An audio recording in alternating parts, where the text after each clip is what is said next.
Today is Sunday, February what? February Ningatsu Nanichi 18. Naku, February 18, Sunday. Napakainit sa labas, pero syempre hindi pa naman summer. 12:51, 12 o'clock and 51 minutes. Mainit na, may sikat na ng araw sa labas. Kami papunta sa pagupitan, magpapagupit ng buhok, mga kababayan. Parang sama ng pakiramdam ko. Dahan ng mga sasakyan. Wala akong makitang sasakyan, mga nakaparada. Ay! Ito, malapit lang sa bahay namin ang aming pupuntahan pagupitan. Kaming dalawa mismo magpapagupit ang araw. Pero syempre ano pa rin, malapit na rin mag spring season. February pa lang.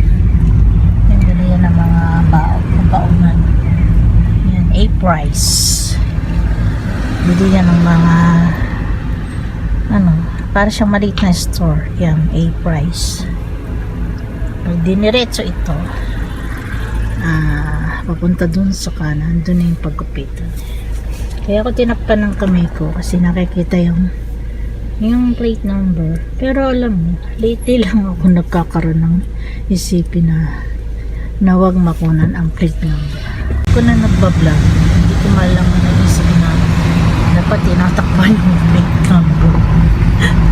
Nandanan lang ito, guys. Yan, ang mga puno, kalbo pa rin. Siyempre, February pa lang kasi. Ayan, diba? Lapit lang sa dapat kanina pa ako nag-open dito paglabas pa lang namin ng apartment. Hindi ko na asikaso agad. Inasikaso, umaandar na yung sasakyan. Yan, tapos may supermarket dito maliit katabi ng pagupitan.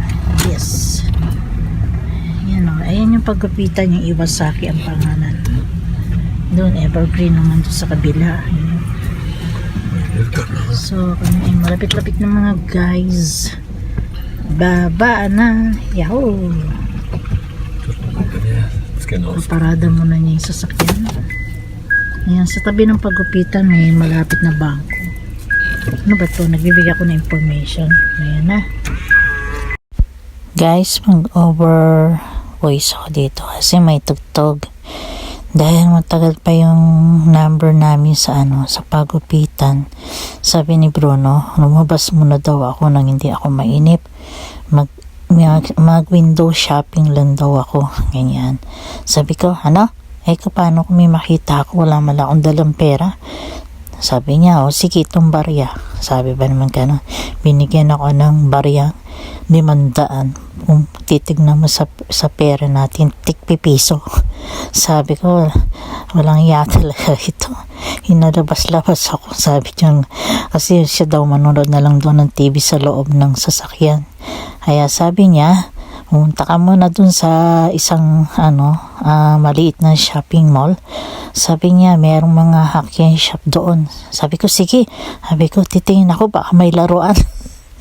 Yun na naman ang nasa isip ko, laruan o kaya candy, kanyan gagamitin ko sa pagbablog. So nag-ikot-ikot ako dyan, kaya ako nag-voice over kasi may tugtog. Ayan, Daiso nakalagay sa taas. Daiso, bilihan ng mga Hakkien yung piso-piso lang para sa ibig ko sabihin yung di ba sa atin meron din sa SM doon sa baba yung mga murang mga bilihin na galing ng Japan. Yan yun. So, nag-ikot-ikot ako dyan, mabilisan, kasi binigyan ako ni Bruno ng 30 minutos. Sabi niya, sa loob ng 30 minutos, di ka pa bumalik sa kotse, ay iuwi na lang kita. Siya na lang doon magpapagupit.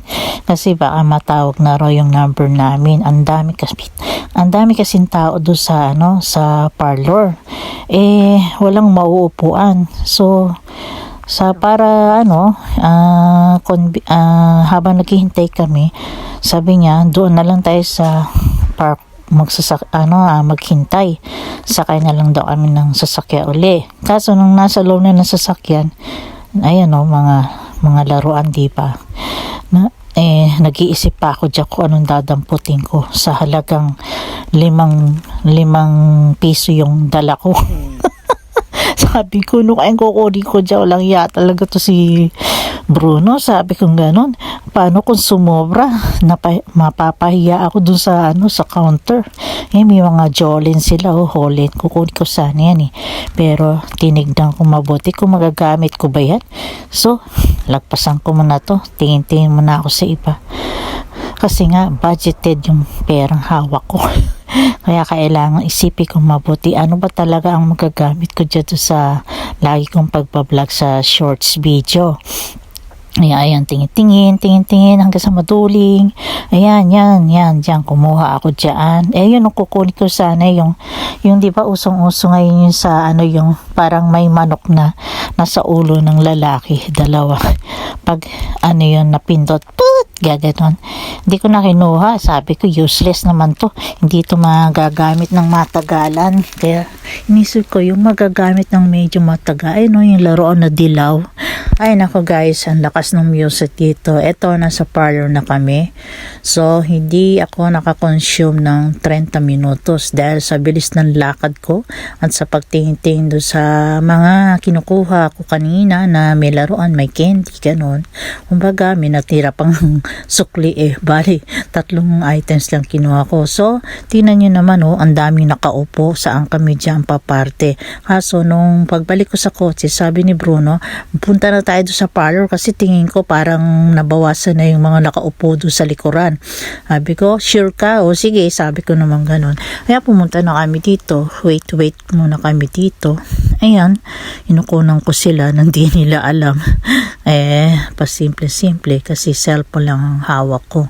Ayan, biro mo, ilan lang sila dyan. Super mura kasi ang presyo ng gupitan dyan. Kumbaga, pero pag sa i-convert sa atin, syempre mahal. Dito, barya lang. Hello guys, again, nauna akong nagupitan doon sa parlor. So, sabi ni Bruno, kaysa naman sa nakatunga nga ako doon, punta na muna daw ako dito sa katabi supermarket na maliit, bilihan ng mga ulam at kung ano-ano pa. Sabi niya, stay ka lang dyan kasi siya yung sinunod na gugupitan. Ako yung nauna kasi, kaya sabi niya, labas ka na, punta ka na lang doon sa supermarket, ikot-ikot ka. So para akong tanga dito, ikot-ikot. So naisip ko, sige, habang hinihintay ko siya, magtitingin-tingin na naman uli ako ng mga gagamitin ko sa pagpa-vlog dyan. Ayan, may mga tsokolate wala naman siyang tugtog, nag voice over lang ako para ipaliwanag sa inyo bakit ako nandito. Si Bruno nandun pa sa pagupitan. Kaya ganun na naging namin ruta. Sige, kaya uli.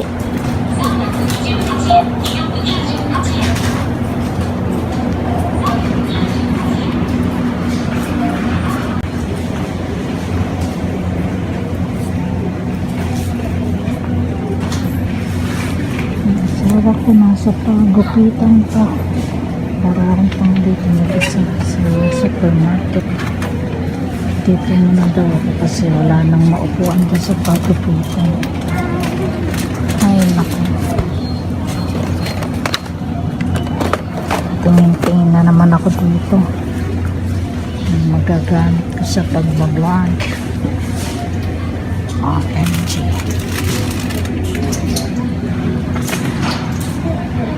Ay, nakamibigin.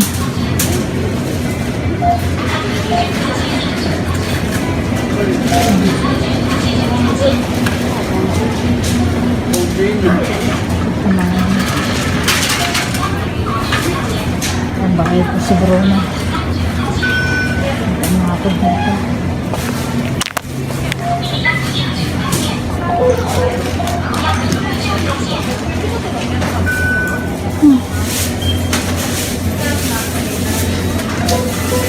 As usual, naka-face mask pa rin ng mga tao at meron parang nakahera na plastic sa harap nila. May si Bruno nakapila sa likuran ng ali ng babae.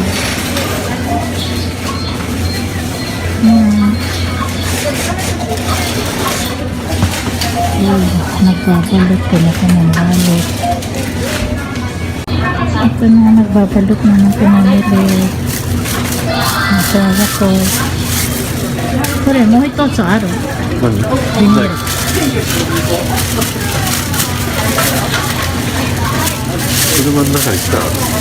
Dati, saki, ano haki siya? Nani mo tinito siya. Kaya magbabalot na. Hindi ko alam kung magkano ba. Nandun ako magkano. Kasi ba magkano ako, magalit na naman. Kasi nanguha na naman ako ng mga candy, ng mga kung ano, pang vlog ko. Nagagalit na naman kasi. Yan. Kasi ito na nilalagay ito sa dala-dala rin yung plastic na plastic na nasa bahay namin. Kasi nga may bayad ng plastic dito. Kaya, ayun. Mabait. Nakandaan na pa dyan. Basta kami ng supermarket. Para uwi na. Dahil after magpagupit ng buhok, malengke sa supermarket. Andito, yan. Saan yung asawa ko? Hindi ko napansin. Ayun. Kita ko na agad. Nasakit ko na kami agad. Uwi na kami. Ito, pauwi na kami. Crossing la. Nasa crossing kami. Patawid, umuulan, bigla uulan. Ayan, mga patak-patak sa salamin. Ayan. Kure, ano tanong? Kuruma? Desho? Nande? Kure. 会社の車やずーっとそうやんか自分の車につけたらあれやんかいつになるかわからん自分の車、これないないない。Oh my god. だってこっちの車の方がほとんど前にこっちやんか、向こうのは土日に乗れるかと思ったら昨日燃料入れに行かんときはまた乗れんかった Tinatanong ko siya, sabi ko, sasakyan mo ba to? Hindi, diba? Sabi niya, oo, sa kumpanya. Kasi ito yung mga bigay ko sa kanya. Sabi ko, ba't nandito sa sasakyan na to? Eh sabi niya, mas sinasakyan doon niya kasi yung sa kumpanya kaysa doon sa sarili niya sasakyan. Kaya dito niya sinabi. Kanina, kung anong yung araw, maaraw kanina, ngayon naman, makulimlim. Umuulan pa. Nandiyan ka na. Kaya naikarang 3 o'clock and 32 minutes in the afternoon na. Diyos ko dahi. Punta kami nandiyan kita ng kukuni. Ichiji. Alauna kami pumasok doon sa parlor. So,